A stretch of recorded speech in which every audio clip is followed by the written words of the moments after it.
Yang kedua itu benda cair. Ada yang udah tahu benda cair?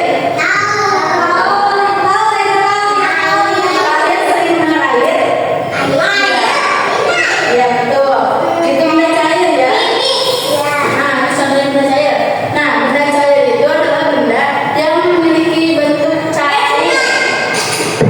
Dia bentuk cair ya. Terus dia itu bentuknya tidak tetap, selalu mengikuti wadahnya. Misalkan contohnya ibu memegang air di dalam botol. Airnya seperti apa? Seperti botol. Nah, kalau ibu minum air di gelas, maka airnya akan berubah menjadi bentuk gelas. Berubah tidak? Berubah kan? Yang tadinya botol jadi gelas. Coba kalau kalian perhatikan di rumah kalian sering ada teh manis di teko atau air putih di teko. Ya. Terus ada air juga di botol di gelas misalnya. Ya. Nah, itu kan bentuknya botol. Sebelum dituangkan ke gelas bentuknya botol semulanya, atau sebelum dituangkan ke gelas bentuknya teko. Ya. Nah, kalau kita tuangkan airnya ke dalam gelas, maka bentuknya akan berubah menjadi gelas. Apa? Ya, contohnya air, teh, kopi, susu dan lainnya. Ya, ya susu. Kalau benda cair itu zatnya tersusun teratur, tetapi dia renggang. Misalkan kalian kan suka melihat air mengalir dari keran atau dari selang. Nah, itu kan keluarnya barengan ya, rapi gitu. Nah, tapi kalau kita pegang dia nggak bisa karena dia renggang gitu. Paham?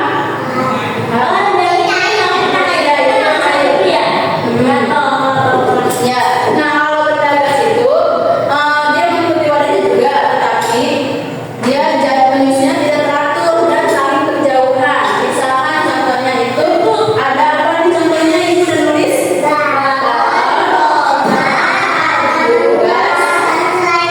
Dan seterusnya. Ibu bawa contoh ini.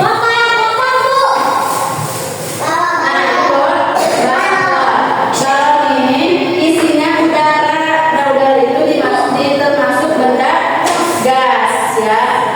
Nih, semua udara masuk ke ruang ini, mengisi semua wadahnya ya. Jadi dia membesar balonnya ya. Balon membesar karena apa?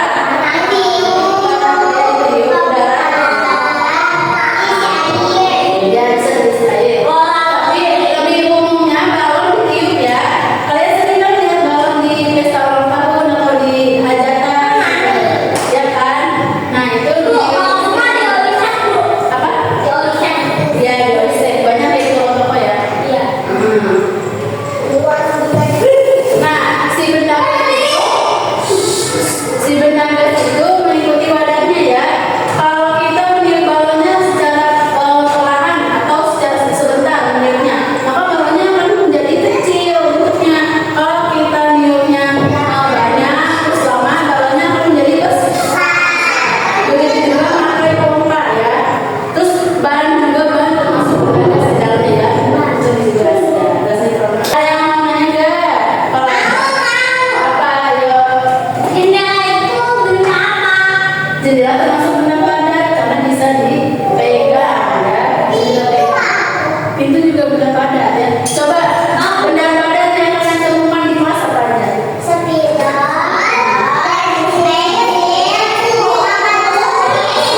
Iya, betul.